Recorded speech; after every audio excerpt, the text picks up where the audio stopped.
हा प्रश्न आहे 88वा. हे 88 आणि 89 हे दोन जे प्रश्न होते ते भूमितीमधले होते असं आपण म्हणू शकतो.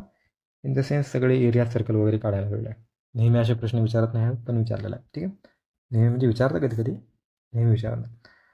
तर पाहू, एका वर्तुळाचे क्षेत्रफळ 3 सेंटीमीटर, 4 सेंटीमीटर, 12 सेंटीमीटर त्रिज्या असणाऱ्या 3 वर्तुळाच्या क्षेत्रफळाच्या बेरजे इतकी असेल तर त्या वर्तुळाची त्रिज्या किती. त्यांना काय म्हणले, 3 वर्तुळाचे क्षेत्रफळ दिले आपल्याला, 3 सेंटीमीटर, 4 सेंटीमीटर आणि 12 सेंटीमीटर.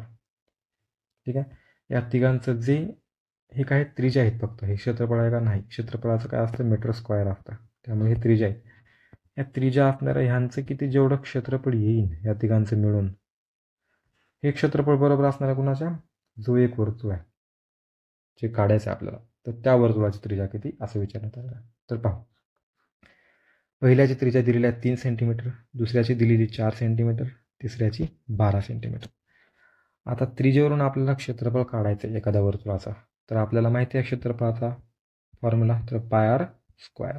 या पाय आर स्क्वेअरवरून आपण त्याचं क्षेत्रफळ काढू शकतो, एरिया काढू शकतो कोणत्याही सर्कलचा. तर ज्या सर्कलचं 3 सेंटीमीटर ही त्रिज्या आहे त्याचा एरिया असणार आहे 3.14 म्हणजे पाय आर स्क्वेअरचा, पायची व्हॅल्यू ठेवली आपण 3.14 गुणिले 9, 9 म्हणजे 3चा वर्ग आला बरोबर, पाय आर स्क्वेअर माहिती आहे, तर पाय जशाच राहील, आर किती आला इथं 3, 3चा वर्ग म्हणजे किती आलं हे 9 पाय बरोबर. त्याचप्रकारे 4 सेंटीमीटर ठेवा इथं 4, तर येणार 16 पाय, तिसऱ्याचं येणार 12चा वर्ग 144 पाय बरोबर. तिघांची बेरीज केली 169 पाय आला.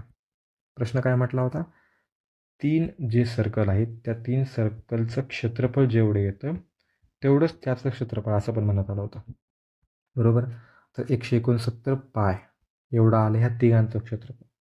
मग त्याचं क्षेत्रफळ आपल्याला माहिती नाही, तर त्याचं क्षेत्रफळ काढण्याचा फॉर्म्युला कोणता आहे, पाय आर स्क्वेअरच आहे, दुसरं काय. तर हे पाय आर स्क्वेअर त्याचा पण फॉर्म्युला आला. मग 169 पाय हे आपला भेटलेला क्षेत्रफळ आणि हे पाय आर स्क्वेअर त्या मोठ्या ह्याचं क्षेत्रफळ दोघांना एकत्र केलं, दोघांना समान केलं, तर आपल्याला समजतं की हे पाय आणि हे पाय कटून जातं बरोबर. तर उरतं काय, फक्त आर स्क्वेअर बरोबर 169 आणि 169 कुणाचा वर्ग आहे, 13चा वर्ग आहे. त्यामुळं आर बरोबर 13 म्हणजे 13 ही त्रिज्या भेटली आपल्याला कुणाची, त्या मोठ्या सर्कलची बरोबर. हेच काढायचं होतं ना आपल्याला, तर त्याचं उत्तर येणार प्रश्न ऑप्शन 3. समजला प्रश्न. हे 3 वर्तुळ दिले होते, तर 3 वर्तुळाचं जे क्षेत्रफळ आहे त्या क्षेत्रफळ बरोबर होतं ह्या वर्तुळाचं क्षेत्रफळाच्या, तेवढंच करायचं होतं. मग आपल्याला तिघांची बेरीज करायची होती आणि ह्याच्याशी तुलना करायची होती. तुलना केल्यानंतर आपल्याला भेटणार होतं ह्याची त्रिज्या, ती भेटली 13 सेंटीमीटर.